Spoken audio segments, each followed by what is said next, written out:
I talked about this a little bit yesterday. I wanted to bring it up again because it ties into this new information that dropped yesterday. The movie is estimated to have lost around 150 to 200 million for Warner. And this is the numbers they're kicking around among the Hollywood reporters. So who even knows if this is right? This could be a low estimate. We'll never have any idea the accurate number that it loses, but let's go with 200 million because it lines up with the 200 million hole that Suicide Squad Killed the Justice League left for Warner's.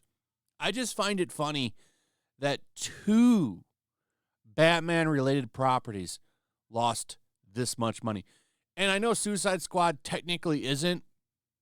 The only reason I'm calling it a Batman-related property is because it's supposed to be a direct sequel to the Arkham games. That's why. Same studio, same universe. One of the reasons that it failed is because it pissed off Batman fans with the way they treated him.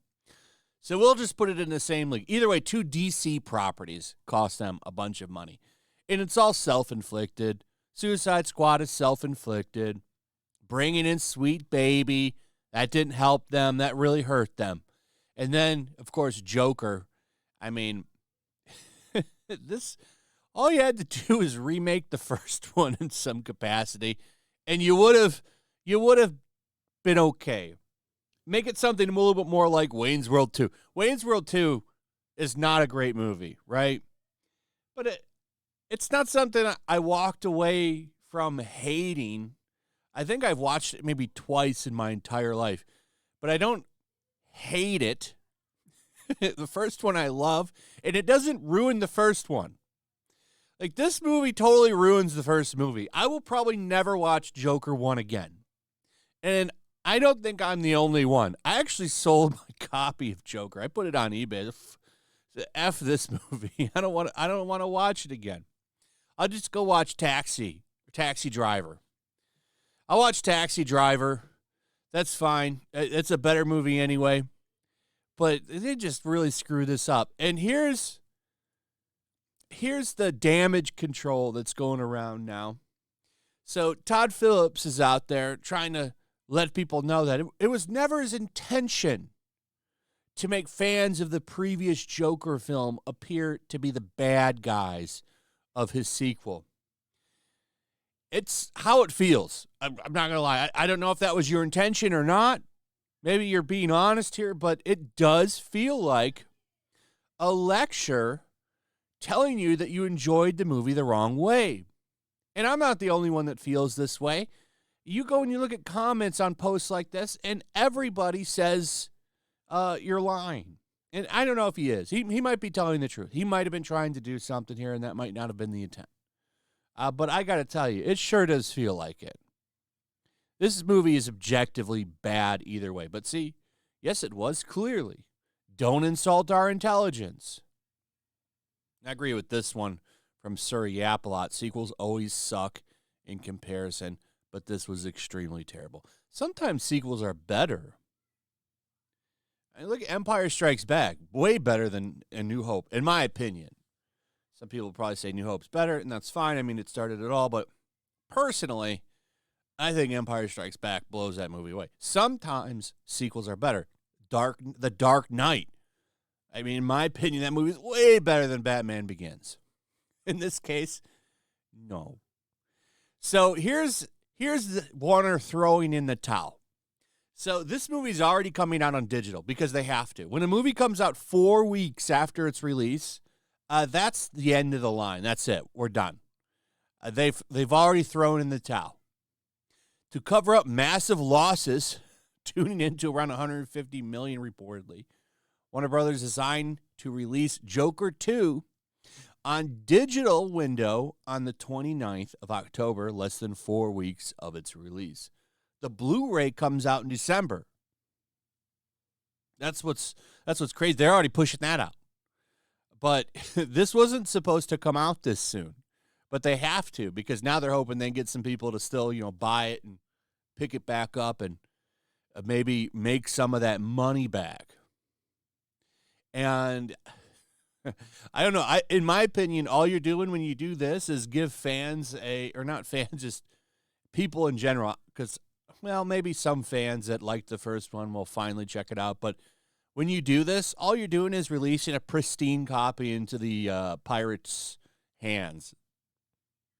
I mean, right now, it's just a camcorder, like a someone holding their phone up to the screen, or a camcorder up to the screen, and uploading that onto the internet.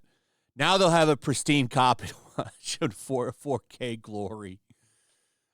Not that it'll make the movie any better. Yeah, this film is toast. I'm blown away by the decision making. And we know Todd Phillips was locking people out. Apparently, he didn't let anybody onto the set, not even Warner Brothers people. They were making shit up an hour or so before they started filming it. Him and Joaquin Phoenix just going wild and ad-libbing shit right before the movie started. These guys, man. The story behind this movie is more interesting than the actual movie. You got this director, one of the more famous movies he directed, American Gigolo. He didn't like it, walked out, and went shopping. This is a shit show. Even his peers are dunking on him. Poor Todd Phillips. We have got outlets analyzing why it was bad. This is from MovieWeb. 10 reasons why fans are justifiably angry with Joker 2. Folie a done. I like Folie a deuce. Like a turd, because that's what it is. I like that they have the guards behind him. We know we know what these guards were doing. Bet you they helped him change into this suit. So, ambiguous plot. What they mean by that is there was a theory that the entire movie takes place in Arkham Asylum, that he's just making it all up in his head. And, if you watch the first Joker, there was a lot of shit that he was making up in his head. And this is actually, I think, a valid plot theory. Out the window now. Now we know it wasn't. A little focus on Arthur Fleck. Yeah, I agree with that. He regressed as a character. Goes right back to Arthur Fleck. Not a fan of that, and I'm not the only one. Sequel tries to be a legal theory. Yeah, it failed terribly at it. It's a shitty legal movie. And number 7, Joker dies without achieving anything. Yeah, he gets struggle snuggled or Shawshank Redemption by 3 guards in the movie. And then he gets shanked. And then it ends. It's stupid. Some of the dumbest decision-making I've ever seen in a sequel.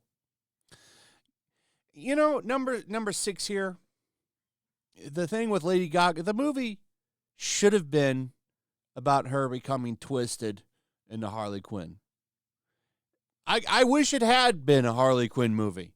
I wish it had been about her becoming Harley Quinn and getting twisted by the Joker. You could have done that in some capacity. That would have been a great movie. Well, it could have been a great movie if you had done it in an interesting way. But instead, we got what we got. Random plot points are dropped and never picked up again. That's a very, very fair assessment there. The music numbers don't drive the plot. Absolutely. There's one musical number where he's like just taking people out with that hammer, that gavel. That works a little bit. But for the most part, like the musical numbers, you could take them all out of this movie and it wouldn't matter. The movie would move without a beat. All these musical numbers, like, literally just stop the plot dead in its tracks. And then they start singing classic songs, which have nothing to do with anything. And then it goes, and it starts moving forward again. Usually, in a musical, drive the plot forward. I think they just put this shit in here because they had Lady Gaga. That's it. Well, we got Lady Gaga. We need to have some musical numbers. Just a baffling decision. If you were going to make it a musical, you should have just went all in with it and did it right, made original songs that move the plot forward like musicals do, You didn't do that. Instead, you just had these in here for some reason. This movie is shit. It's objectively bad. No update about Bruce Wayne. I don't care about that. Who's complaining about this? Yeah, the Two-Face thing comes out of nowhere as well. That's a strange decision to do, especially without Batman. And Joker 2 tries to redeem the Joker, yet he is an irredeemable character. Whatever. What a shit show this is. It's just funny to talk about to me because you could have made some easy money here. I don't think a sequel to this movie ever would have made what the first one made because it's just unnecessary. Like Ghostbusters 2, right? Ghostbusters 2 didn't need to get made. Ghostbusters 1 is a perfect movie, but they made a bunch of money and they wanted to make a sequel. I don't hate that movie either because that movie doesn't disrespect anybody. It literally just tries to redo a lot of the shit from Ghostbusters 1. It's just not anywhere near as good. But I don't hate that movie. I actually will watch it once in a while. Nowhere near as many times as I'll watch the original, but I don't have any strong feelings towards that movie in any way. This movie I just flat out hate. In fact, like I despise this movie, actually. Hate it. Just downright if I could take this, if I had a copy of this movie, I would take it outside and I would bash it pieces with a hammer. Because it's a garbage movie and it ruins the first movie, which in all counts is a pretty good movie. Sure, it's a modern take on a Taxi Driver, but who cares? It's still a fun movie. A lot of movies rip off other movies. That's basically entertainment now, like because everything's already kind of been done.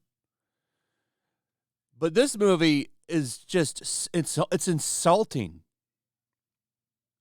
That's why it's doing so bad. That's why critics and audiences agree. It's garbage. Anyway,